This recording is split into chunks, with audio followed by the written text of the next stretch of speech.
Good morning, my dear students. How are you? I hope you all are good and happy. Today we will discuss worksheet number 18. So, first of all, write in a notebook worksheet number 18. Subject English, class 7th. Date 25 November 2020. Name of student and name of class teacher. Now, let's discuss the worksheet. Question number 1.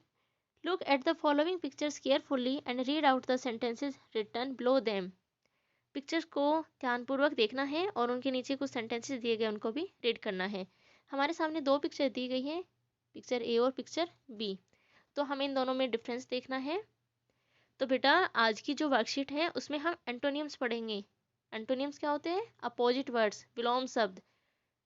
I hope सभी को पता होगा ये। तो जैसे कि example, दिन का अपोजिट क्या होगा? अगर आपसे कोई पूछे तो आप आंसर यही दोगे कि दिन का होगा रात। तो ये होते हैं एंटोनियम्स। तो आज हम आज की वर्कशीट में डिस्कस करेंगे। जैसे कि picture A is a scene of night और picture B is a scene of day. तो बेटा हमारे सामने ये कॉलम ए और कॉलम बी जो दिए गए हैं, इनमें हमें दिए गए हाईलाइटेड वर्ड्स के अपोजिट देखना है। कॉलम ए में जो हाईलाइटेड वर्ड है उनका अपोजिट कॉलम बी में मिलेगा। जैसे कि नाइट का क्या होगा? Day. There is a small tree with thin stem और there is a big tree with thick stem. Small का अपोजिट होगा बिग और थिन का, थिन होता है ना पतला, थिन का क्या होगा? थिक, मोटा। द फेंसिंग इज शॉर्ट और the fencing is tall. Short का टॉल, शॉर्ट छोटा और टॉल बड़ा। द बैकग्राउंड इज डार्क और the background is light. Dark का light. Antonyms are the words with the opposite meaning. Antonyms वे शब्द होते हैं जिनका अपोजिट मीनिंग हो।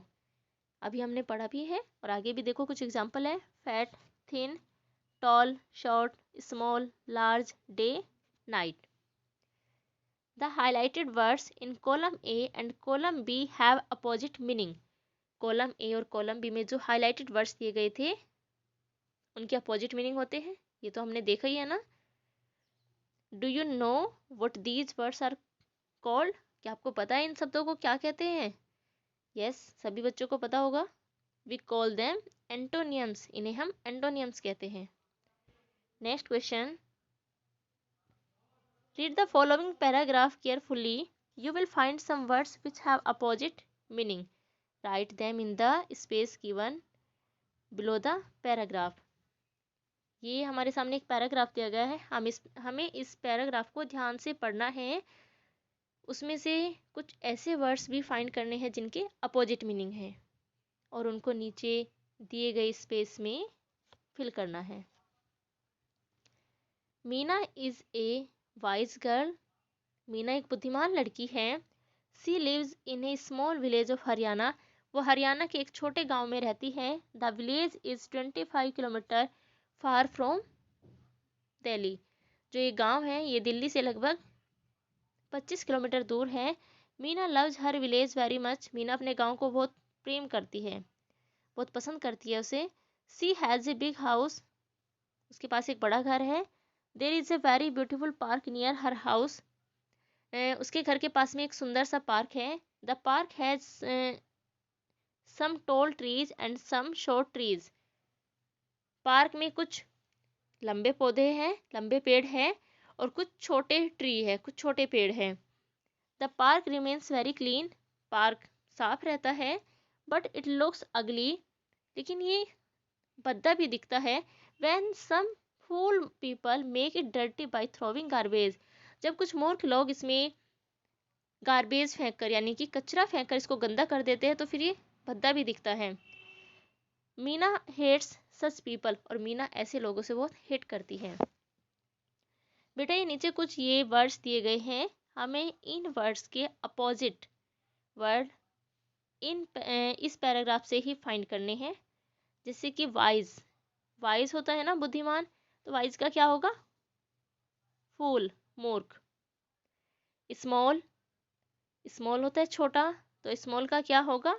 बिग। ये यहाँ पर भी लिखा हुआ है ना, बिग। टॉल, टॉल होता है लंबा, और टॉल का क्या होगा, शॉर्ट। यहाँ से लिख लेंगे आप। ब्यूटीफुल, सुंदर, ब्यूटीफुल का क्या होगा, अगली। यहाँ से लिख लेना। क्लीन, क्लीन होता है साफ, और साफ का क्या होगा, क्लीन का, डर्टी, गंदा। लव्स, प्रेम करना, पसंद करना, और हेट यहाँ पर आएगा। बेटा आई होप सभी बच्चों को ये जो अपोजिट वर्ड्स है क्लियर हो गए होंगे, यहाँ पर सबको समझ में आ गया होगा। नेक्स्ट क्वेश्चन करते हैं।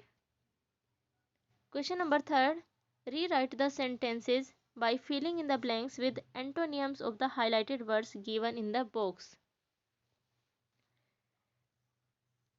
बेटा नीचे कुछ सेंटेंसेस दिए गए हैं, हमें उन्हें पढ़ना है, और उन सेंटेंसेस में कुछ वर्ड्स हाईलाइट है, हमें उन हाईलाइटेड वर्ड्स का अपोजिट वर्ड दिए गए इस बॉक्स में से फाइंड करके लिखना है। जैसे कि फर्स्ट वाला सेंटेंस है हमारा, the boy is very strong and active. तो अब आपको फाइंड करना है इस बॉक्स में से स्ट्रॉन्ग। स्ट्रॉन्ग का क्या हो सकता है अपोजिट, स्ट्रॉन्ग मजबूत, वीक ये आप यहाँ पर लिखेंगे। एक्टिव, एक्टिव क्या होता है, जो बहुत फुर्तीला हो, और इसका क्या होगा, लेजी, आलसी। नेक्स्ट है, his painting was beautiful and expensive. Beautiful सुंदर, अगली, और एक्सपेंसिव महंगा, इसका क्या होगा यहाँ पर, चीप, सस्ता। Sea runs fast on a smooth surface. Fast तेज, इसका क्या होगा, स्लो, ये यहाँ पर फिल कर लेना। स्मूथ, स्मूथ होता है ना चिकना, उसका क्या होगा, रफ, कठोर, रफ, यहाँ पर फिल करेंगे आप। I like hot coffee in the morning. Hot ये तो सभी को पता होगा, गर्म, यहाँ पर आएगा कोल्ड, और मॉर्निंग सुबह, मॉर्निंग का हो जाएगा इवनिंग। बेटा आई होप सभी बच्चों को ये वर्कशीट अच्छे से क्लियर हो गई होगी। तो अब सभी बच्चे अपना वर्क कंप्लीट कर लें।